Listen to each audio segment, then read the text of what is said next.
সুস্পষ্ট বলতে চাই যে আমরা যারা ডক্টররা, we are Bangladesh, we are doctor, we serve to humanity. আমরা বৈষম্য বিরোধী ছাত্র আন্দোলনের পার্ট এবং আমরা আপনাদেরকে সেবা দিয়ে থাকি। তবে আমরা জানি গতকালকে কিছু ঘটনা ঘটেছে।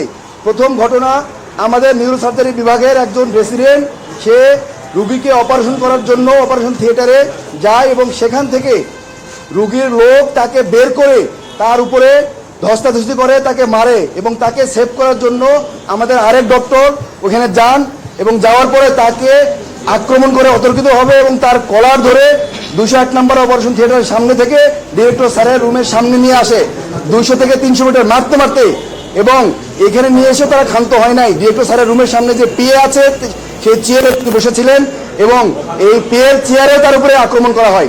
আমরা দফায় দফায় বৈঠক করেছিলাম এবং বৈঠক শেষে আমাদের 2টা সিদ্ধান্ত হয়েছে। 1 নম্বর সিদ্ধান্ত, অনতিবিলম্বে 24 ঘন্টার মধ্যে যারা আক্রমণ করেছে আমাদের চিকিৎসকদের উপরে তাদেরকে গ্রেপ্তার করতে হবে। এবং 2 নম্বর দাবি ছিল যে আমাদের সিকিউরিটি নিশ্চিত করতে হবে।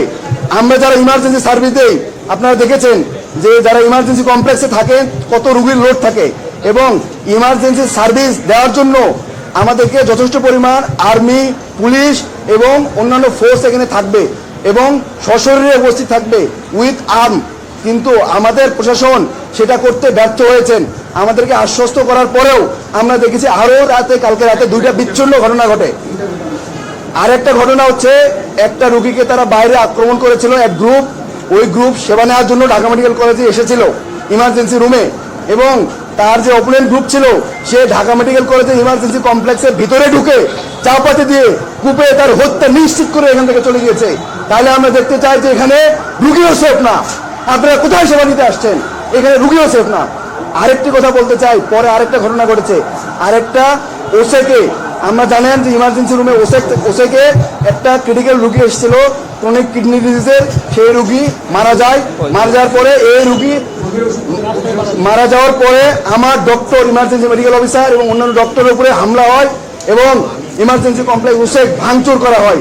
তাই আমরা দেখতে পাই যে এখানে ডক্টর, রুগী কেউই নিরাপদ না। আমরা কালকে ডিরেক্টর স্যারের অনুমতিতে, আশ্বাসে কালকে রাত 11টা বাজে আবার কর্মক্ষেত্রে ফিরে যাই। আমরা সকাল 8টা পর্যন্ত ইমার্জেন্সি সার্ভিস দিয়েছি, সারা রাত ধরে অপারেশন করেছি, আমরা হাসপাতালে ছিলাম, আমরা দেখেছি, রুগীকে সেবা দিয়েছি। স্যারের কথায় আশ্বস্ত হয়ে যেহেতু আমরা কাজ করেছি, কিন্তু আমরা কোনো সিকিউরিটি ফোর্স এখানে ভিতরে দেখি নাই। সিকিউরিটি ফোর্স তারা বাইরে ছিল, কিন্তু ইমার্জেন্সি কমপ্লেক্সের সামনে সশরীরে উইথ উইপন্স থাকার কথা ছিল, আমরা সেটা দেখি নাই। তাই আমরা বাধ্য হয়ে নিজের সিকিউরিটির জন্য আমরা আজকে থেকে কর্মবিরতিতে যাচ্ছি। আমরা 2টা থেকে প্রোগ্রাম রেখেছি বাগানগেটে।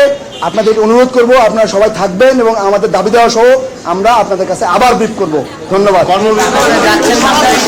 সকল ব্যাপারে আমি প্রশ্নের উত্তর দিব 2টা বাজে, আপনারা সবাই থাকবেন প্লিজ। আমাদের এখনো শুরু হয় নাই। সারা বাংলাদেশের সমস্ত চিকিৎসক, সরকারি বেসরকারি সবাই, আপনার যদি কোনো প্রশ্ন থাকে প্লিজ আমাদেরকে 2টার পরে করবেন।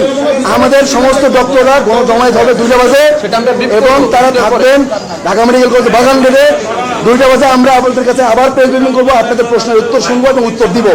ধন্যবাদ।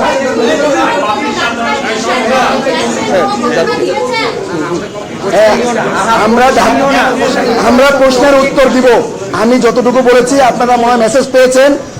আমরা সমস্ত প্রশ্নের উত্তর দিব 2টা বাজে। আপনারা বাগান গেটে থাকবেন, আমাদের আরো লোকজন আসবে, আমরা তখন আবার ব্রিফ করবো, আপনাদের প্রশ্নের উত্তর শুনবো।